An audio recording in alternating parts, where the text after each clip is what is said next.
دا غیر بد سوال لري دا ورور وی چې آیا هر انسان چې مړ کیږي نو د ملایکی ني د رحمت یا د عذاب او دیو سره خبرې کوي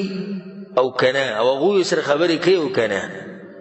الجواب بالله التوفیق غدا کله چې نیک انسان مړ کیږي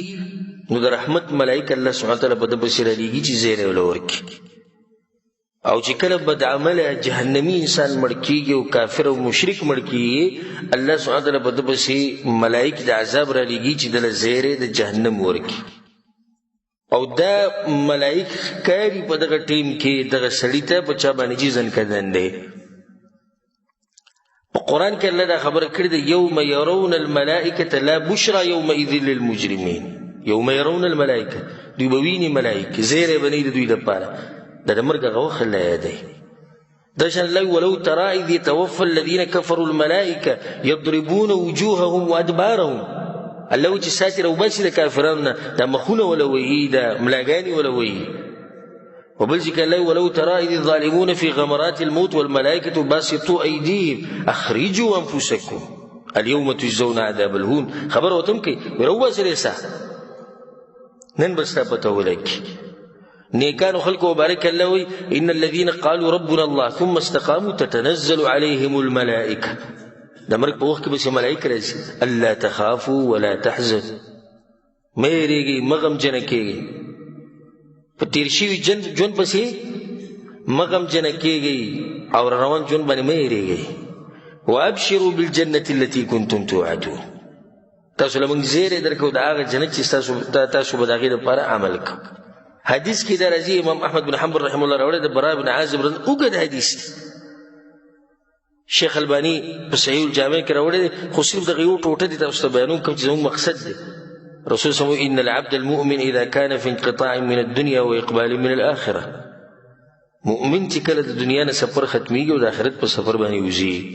او د ساتي دا ټول باندې راځي مؤمن چې کله د دنیا سفر ختميږي او د آخرت په سفر وځي نزل الیه ملائکه من السماء د اسمان نه به الله ملائکه راولېږي بيض الوجوه تکسپین مخونه کانه وجوههم الشمس مخونه دي سي پړقيږي لکه نور چې معهم کفن من اکفان الجنه د جنت نه سره کفنونه راوړي وحنوط من حنوط الجنه د جنت نه سره خوشبيان راوړي حتى يجلس منه مد البصر خواك وتكيني ثم يجيء ملك الموت بملك الموت راشي كم مشر حتى يجلس عند رأسه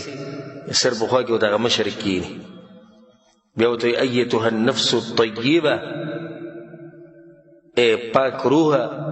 باك ساء اخرجي إلى مغفرة من الله ورضوان روزة الله بخاني تربتا الله درزات تربتا يرويت كرازي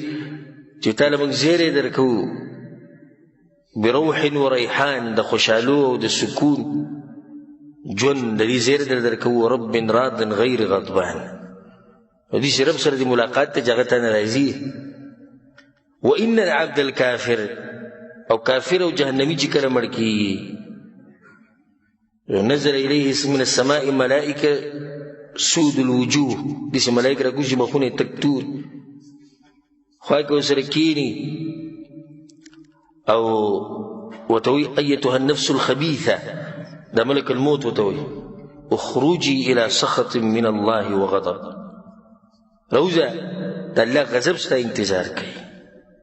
عذاب ستا انتظار كي نو رسول سمو چې د سابیا په جسم کې پټیږي یو ځای تختی بل ځای تختی هغه یې راکاږي امام ابن القیم رحم الله وی ملائکه را کوزي په دغه ټیم کې په کم ټیم کې چې په انسان باندې سي ځن کدني او دغه په خوا کې کینی او دی یینی او هغه د په خوا کې خبرې کوي او دی اوري